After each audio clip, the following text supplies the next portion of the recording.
রাজ বিছানায় শুয়ে আছে। লিজা শোবার জন্য রুমে আসে এবং তার নিজের শরীরকে দোলায়। রাস্তা দেখেও না দেখার ভান করে শুয়ে থাকে, কিন্তু লিজার কামনা বাসনা মিটানোর ইচ্ছা, তাই রাজের পাশে গিয়ে বিছানায় শয়। রাজ বিরক্ত হয়ে অন্যদিকে ফিরে যায়। লিজা দুষ্টুমির ছলে রাজের সাথে গা ঘেঁষে শয়। রাজ কিছুটা সরে যায়। লিজা মুচকি হেসে আবার গা ঘেঁষে। রাজ বিরক্ত হয়ে তার দিকে ফিরে। তারা মুখোমুখি হয়। লিজা বলে, কি হলো, আর কত ঘুমাবে? রাজ কোনো কথা বলে না। লিজা আরো রাগে ফুলতে থাকে এবং বলে, তোমাকে কি আমার জোর করা লাগবে? তখন রাজ বলল, জোর করে আমার দেহ পাবে, মন পাবে না। লিজা তাচ্ছিল্যের স্বরে বলল, সিনেমার ডায়লগ মেরে কি লাভ, আসো আমার কাছে। এই কথা বলে লিজা রাজকে জড়িয়ে ধরে। রাজ লিজাকে সরিয়ে দেয় এবং বলে, আহা, আমাকে ঘুমাতে দাও, আর তুমিও ঘুমাও। লিজা বলল, সেটাই তো তোমাকে বোঝানোর চেষ্টা করছি। রাজ বলল, আমি কি কচি খোকা যে আমাকে বোঝাতে হবে? তুমি তোমার মতো ঘুমাও, আমি আমার মতো ঘুমাবো। লিজা বলল,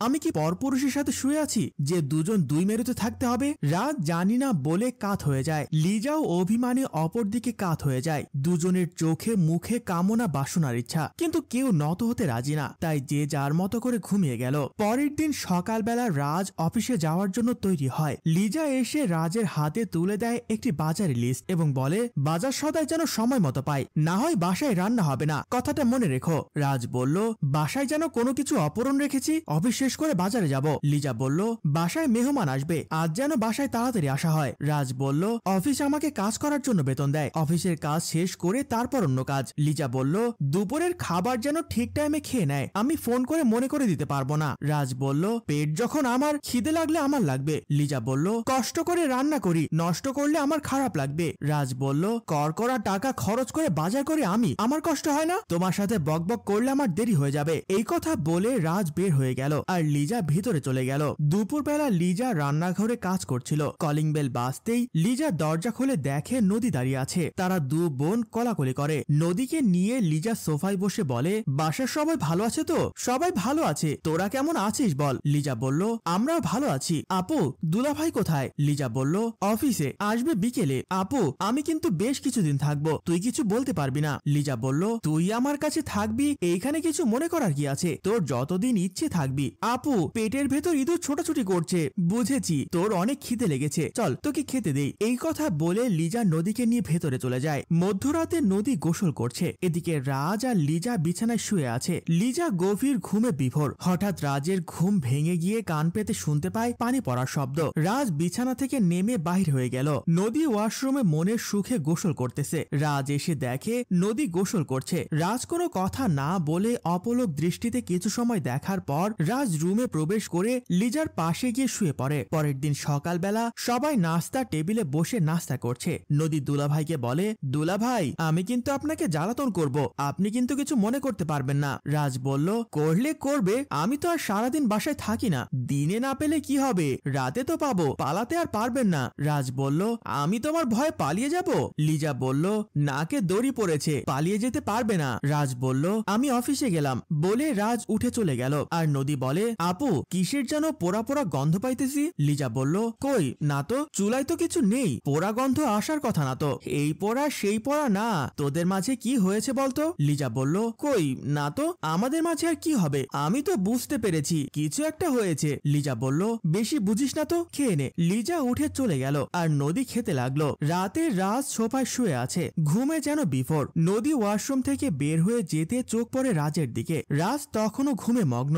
নদী ধীরে ধীরে এগিয়ে যায় রাজের দিকে। নদী রাজের পাশে বসে রাজের দিকে তাকিয়ে আছে। নদী রাজের দিকে অপলক দৃষ্টিতে তাকিয়ে আছে, যেন ক্ষুধার্ত বাঘ চিবিয়ে হাড় মাংস খেয়ে একাকার করে ফেলবে। নদীর যেন আর সহ্য হচ্ছে না। নদী রাজের লজ্জাস্থান ধরে জাগাতে থাকে। এইভাবে নদী তার কামনা মিটাতে থাকে। সকালবেলা লিজা রাজকে ডাকতে এসে দেখে রাজের লজ্জাস্থানের জায়গা ভেজা এবং ডেকে বলে, এইসব কি? রাজ বলল, কোথায় কি? লিজা দেখিয়ে বলে, তোমার কাপড়ে দেখো, আমি কি তোমাকে আমার সাথে এক বিছানায় ঘুমাতে নিষেধ করেছি? কেন এইখানে বসে এইসব করলে? রাজ বলল, আমি তো কিছু করিনি। লিজা বলল, তুমি কিছু না করলে এমনি এমনি কাপড় ভিজে যাবে। রাজ বলল, সত্যি বলছি, আমি কিছু করিনি। লিজা বলল, যাও গোসল করে এসে নাস্তা করো। লিজা চলে গেল।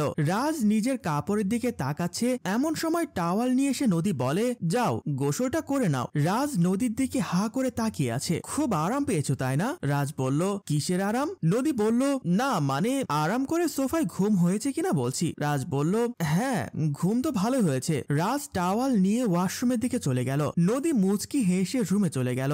মধ্যরাতে বিছানায় নদী ছটফট করছে। নদীর কিছুতেই ঘুম আসছে না। যৌবনের টলমল শরীরটা নিয়ে বিছানায় ডলাডলি করেই যাচ্ছে। হঠাৎ বিছানা থেকে উঠে ড্রয়িং রুমের দিকে চলে গেল। সোফার সামনে গিয়ে দেখে সোফায় কেউ নেই। নদী যেন নিজেকে ঠিক রাখতে পারছে না। নদী 7-5 ভাবতে ভাবতে পা বাড়ালো বোন লিজার রুমের দিকে। রুমের সামনে গিয়ে দেখলো রুমের দরজা খোলা। দরজাটা ফাঁ করে ভালো করে দেখলো রাজ একদিকে আর লিজা একদিকে ঘুমিয়ে আছে। নদী আর কিছু না ভেবে রুমে প্রবেশ করে রাজের কাছে গিয়ে দাঁড়ালো। নদীর মন চাইছে রাজকে জড়িয়ে ধরে রূপসাগরে ডুব দিতে, কিন্তু পাশে যে তার বোন লিজা দেওয়াল হয়ে শুয়ে আছে, তাই কিছু করতে পারছে না। রাজ ও লিজা তারা দুজন গভীর ঘুমে। নদী রাজের পাশে বসে রাজের লজ্জাস্থান ধরে ঝাঁকাতে লাগলো। নদীর চোখে মুখে তৃপ্তির ছাপ ফুটে উঠল। সকালে লিজার ঘুম ভেঙে দেখে আবারও রাজের কাপড় ভেজা। লিজা রাজকে বলে, যাও গোসল করে আসো। রাজ লিজার কথা শুনে অবাক হয়ে নিজের কাপড়ের দিকে তাকিয়ে আর মনে মনে বলে, কি ব্যাপার, আমার এসব কি হচ্ছে? আমি কি তাহলে ধীরে ধীরে অসুস্থ হয়ে পড়ছি? না না, তা হবে কেন? লিজা বলল, কই যাও না, গোসলটা করে এসো। রাজ বলল, এই তো যাচ্ছি।